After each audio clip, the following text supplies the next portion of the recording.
So here's how to lock screen while watching YouTube on your Android device. It's quite simple. So for that reason, first of all, let me just open up the YouTube application and make sure that you have the YouTube Premium.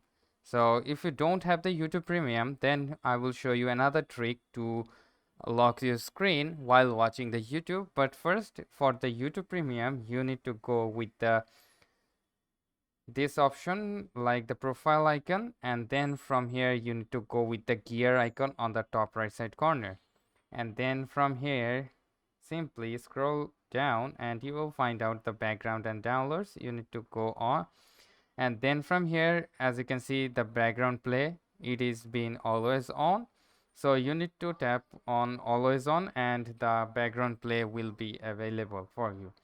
But if you don't have the YouTube Premium but you want to play your YouTube onto the lock screen, so for that reason you need to go to the Play Store and simply search for Brave, Brave, Brave browser.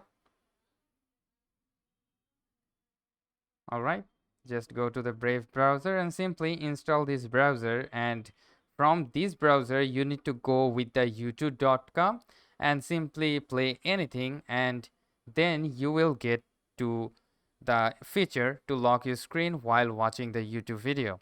So hope this video helps. If yes, please leave a like and comment down below if the Brave browser actually works or not, and I'll see you in the pretty next one.